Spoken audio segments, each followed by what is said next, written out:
Hey there, this is Jen T. Grace, founder of Publish Your Purpose, and I am here for a book launch interview with Jessica Bantom. How are you, Jessica? I'm great, great. Glad to be here, Jen.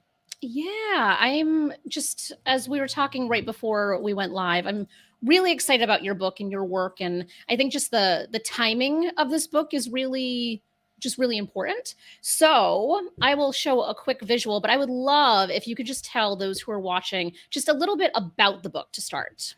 Sure. So, my book is Design for Identity: How to Design Authentically for a Diverse World. And it focuses on intentionally incorporating identity into the design process. So, it's intended for design students, practicing designers, design educators to help us all start really making space for a dialogue about identity to make sure that it is not an afterthought in the things that we are creating. So, can you maybe expand a little bit more about design? Because I feel like design is can be taken in a lot of different directions. So, can we go a little bit deeper just on that? Sure, sure. So my background is primarily in interior design, but the book itself applies across design disciplines.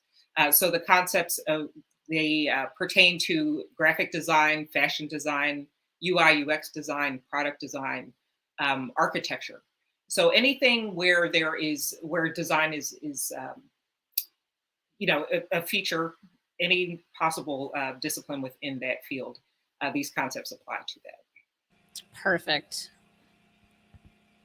I think we have a little bit of a delay, but I think we can make do. Okay. Um, so tell me why now? Why? And I know you've obviously been writing this for a while, and we've been in the publishing process for a while. But what is it about this time frame that really led you to getting the book out now? Yeah, so it was interesting. It's been a convergence of several things. I actually became actively involved in DEI, specifically in my consulting practice in 2019. And of course, following the summer of 2020 and the murder of George Floyd, DEI became more of a hot topic. And I started really investigating it more myself as a DEI officer and a DEI consultant. And it really, I really started reflecting on my work in parallel as a designer and thinking about how we really need to embed these values of diversity, equity, inclusion, and belonging in how we do what we do as a profession. In a lot of context, when we talk about DEI, it's usually brought up in the context of operations or, the dynamic or the space within an organization. So how we interact with each other, um, looking at how it impacts recruiting and retention and things like that. But to me, that's only one half of the story. We have to embed those values in terms of how we show up as an organization and operate internally, but also externally. We can't leave out our external stakeholders, and especially as designers, because designers design for everybody. So we have to be more aware and lean into our curiosity and really, dive into identity because it is part of what we do. I think it's interesting because we were talking before we hit the live button about just kind of some DEI work being like a Trojan horse. So you kind of have to come in under one lens and kind of expand and infiltrate, if you will, into kind of other areas. Do you see your book as a tool for someone who is new to this information, and they then can kind of bring this information into their organization, whether in a very concerted effort or maybe in a more Trojan horse type of style? That is definitely my hope. As we look around at the environment right now, it isn't exactly friendly to DEI. We've lost a lot of the momentum that was gained in the summer of 2020 with this awakening that took place around social justice. And I know there are several things happening now that are impacting DEI budgets, but I think part of it is a lack of understanding of what it looks like to embed these values into what we do as organizations and what we do as professionals. So, I think that we're missing the mark in terms of seeing what progress and success look like around DEI.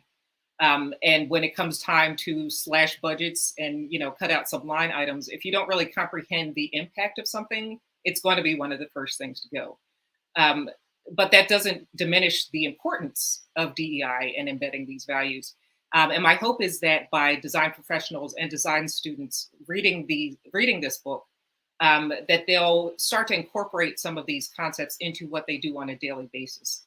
That way, it doesn't become something that's treated as, in its own bubble. It's not all about, oh, I specifically have to get DEI training. No, the conversation of identity is part of what it is to be a designer.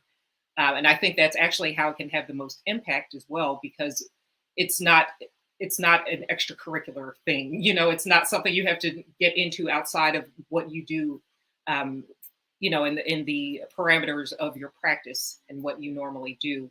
It just needs to be woven into that, so we don't leave it out.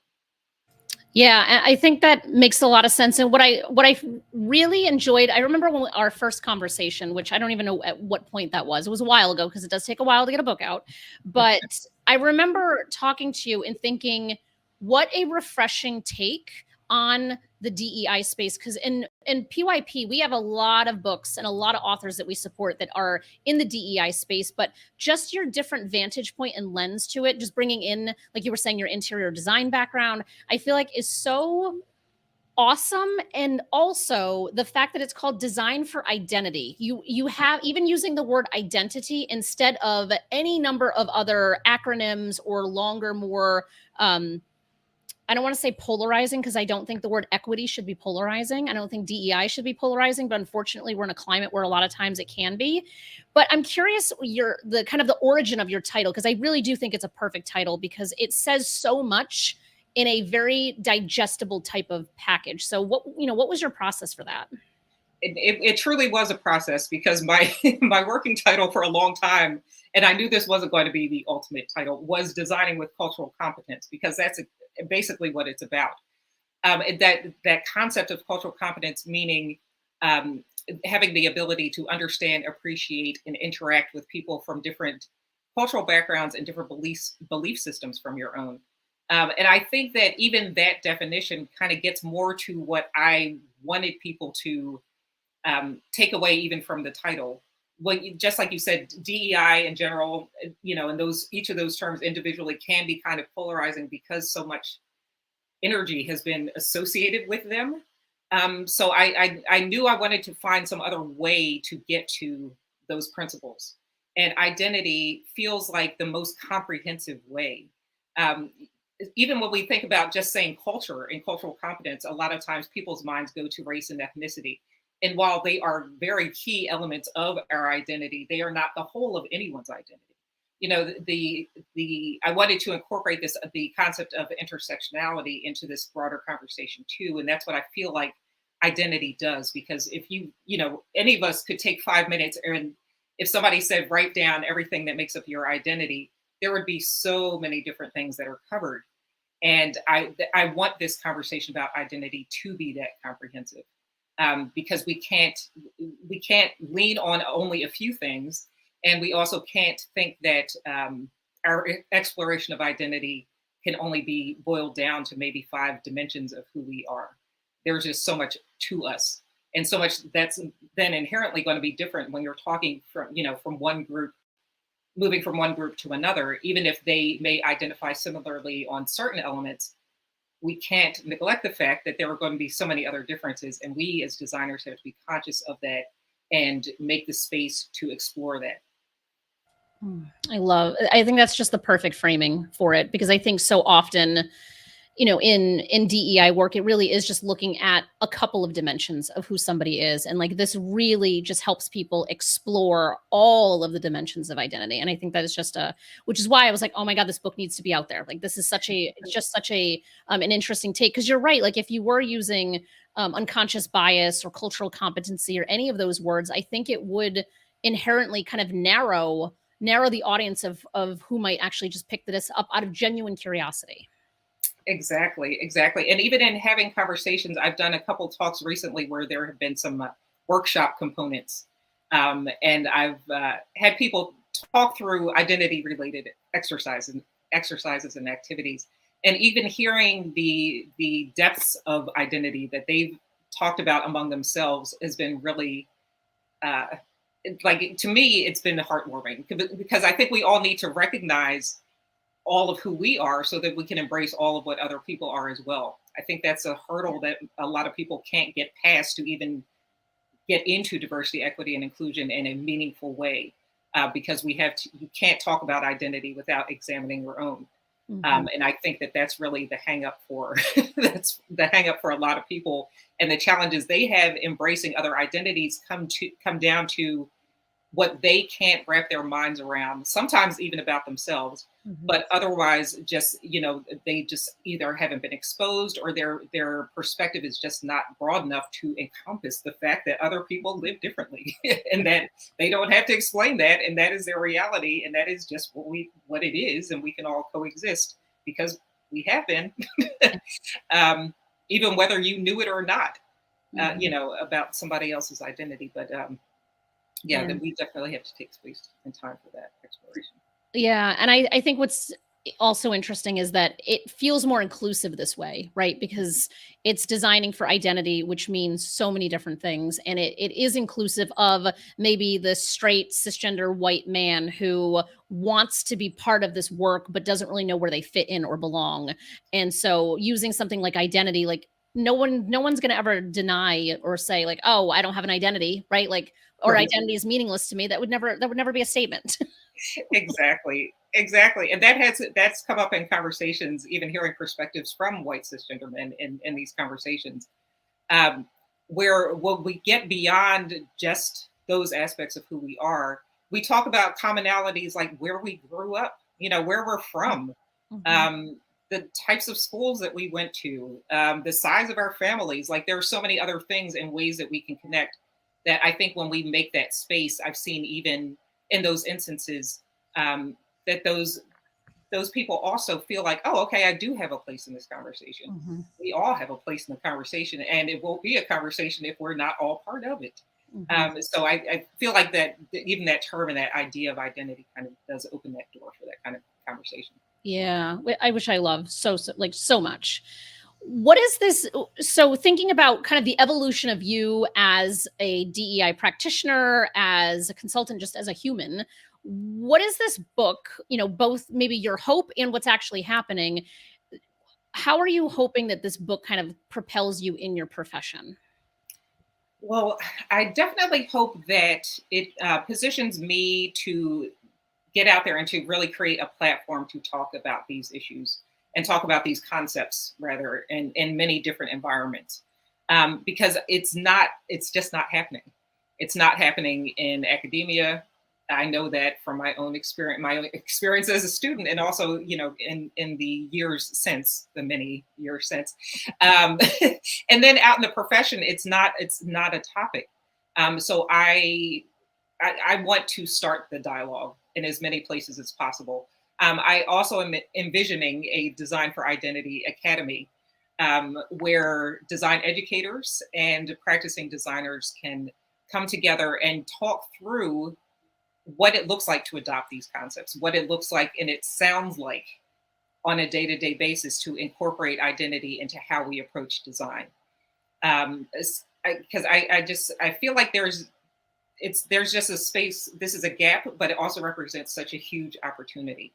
And for the design industry in general, I think it's also an opportunity for us to really be forward thinking about where our society is going. Demographics are changing, conversations are changing. You look at what the younger generations, especially the conversations they're leaning into, how they have expanded on our concept of identity, period. And they're challenging a lot of different practices and notions that we've leaned on for years, not because they were necessarily welcoming or inclusive, but because that was just how we did things. And that's not going to be a good enough excuse moving forward. I'm especially inspired by younger students and by young professionals even coming into interviews and asking questions like, well, what are you really doing about DEI? And they don't just want to see the corporate statement that everybody put out in 2020. They don't just want to see a leadership page where you can say, look, we hired one Black person and one brown person and one openly gay person. Yay, go us. Like, you don't get a gold star, you don't get a cookie. That is not this story of what success around DEI looks like.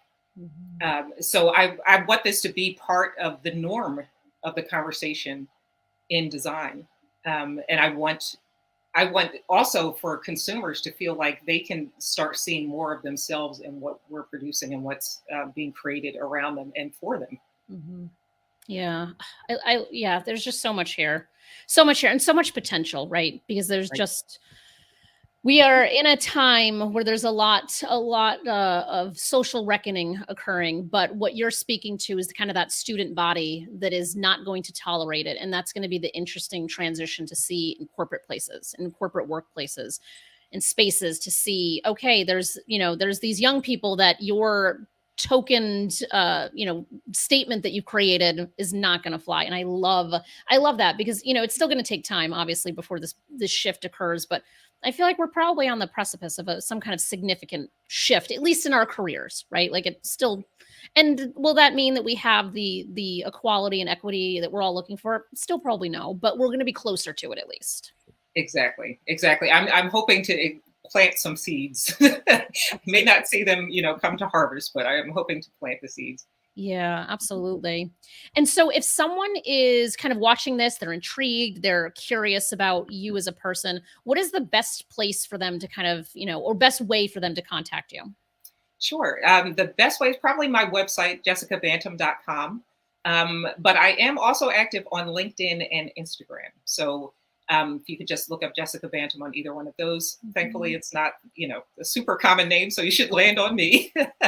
But I do also welcome that opportunity to engage with people. That's part of what my work is. That's part of what, more importantly, what my passion is, and what drives me too, is having these conversations and hearing different perspectives. I learned so much from people when they're even sharing with me how they received the book. Um, so that means a lot to me, and it does help keep me going because this is tough work. Yeah, yeah, it's exhausting work for sure. Do you want to share maybe one kind of snippet or highlight because your book officially came out on April 4th. You had your launch party on April 11th. Your audiobook, super exciting, is coming out next week. So we have lots of formats and lots of options for people to take advantage of. But is there like some conversation or something that someone said to you so far that's really been like, okay, all of this work has been worth it? Definitely. I'm actually hearing from people within design professions, but also in other professions as well, who are reading the book and receiving these concepts as things that we just need to think about generally. Mm. So, this idea of really making a place for identity and recognizing the identities of people of our stakeholders and who we're doing whatever we do for and with. Mhm. But also the identities of the people we're working side by side with on a day-to-day basis, Yeah. which is to me, that was another goal of the book too, is to make space for us to examine the lack of diversity in design and what that impact actually is, and Mhm. how, as a result of that, how performative a lot of our design is because we don't have a lot of those lived experiences among our profession. But when I have heard from people who are coaches, people in IT and different industries who are telling me this has really sparked a lot of thoughts for me because we need to be talking about this in the context of these other professions too.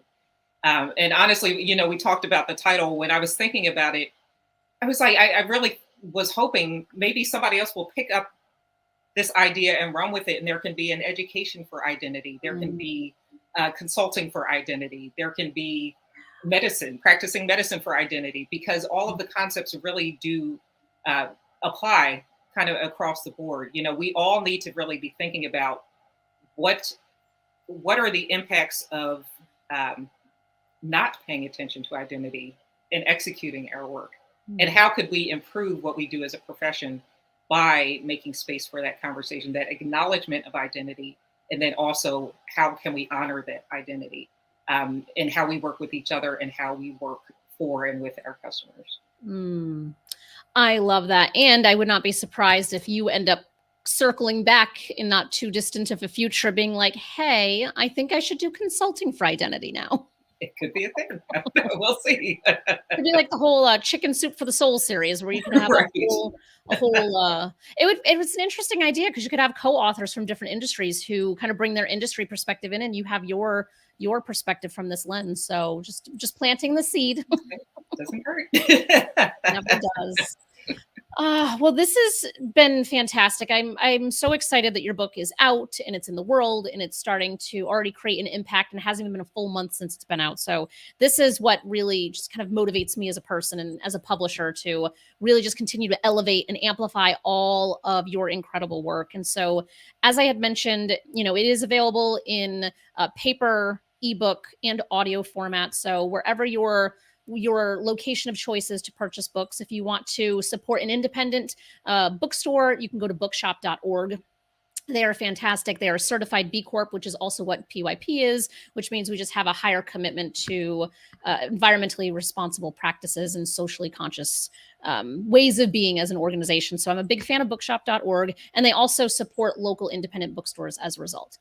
The book is also available on Amazon and Barnes & Noble and all the other big corporate behemoths. So they're available in all those places too. But I always try to encourage you to support your local bookstore where possible. And then, as Jessica said, the audiobook will be out next week, which is very exciting. So if audio is your jam, I can't wait to listen to it on audio myself. I'm much more of an audio nonfiction audiobook reader, or listener. So I'm excited for it as well. Jessica, any final words or anything you want to mention before we conclude? Well, I just want to say, I think back to probably one of our initial conversations. I, as an author, as a DEI professional, as a Black woman, it meant a lot to me to be aligned on a values level with the publisher that I chose. Mm. And I'm so glad that I connected with you. I'm so glad that Rose Perry worked with you, and that was my introduction to PYP. And it really does mean a lot, because this, as I mentioned, this is, and as this is tough work. Yeah. And I want to surround myself with people and organizations that are committed to bringing about change for historically excluded people. And I know that in the name PYP, publish your purpose, that is inherent in what you do and what you stand for. So I'm really glad to have done this work with you.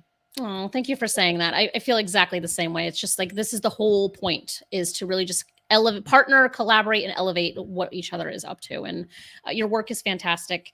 And I cannot wait to see what comes of it. And your information is on the PYP website. So if somebody forgets, or like, Jen was talking to Jessica, I have to find her information. All of Jessica's information does live on our website. You can get the book there and all of that great stuff. So please support Jessica. If there's anyone that that would benefit by this book, pass it along. That is what this is all about. So thank you, Jessica. I really appreciate your time today. Thank you. This was great. Thank you. Yeah, you're welcome. And for everyone watching, I will be back at some point in the coming weeks with another interview and another book being launched. So please stay tuned for that. And in the meantime, have a wonderful rest of your day. All right, bye, everyone.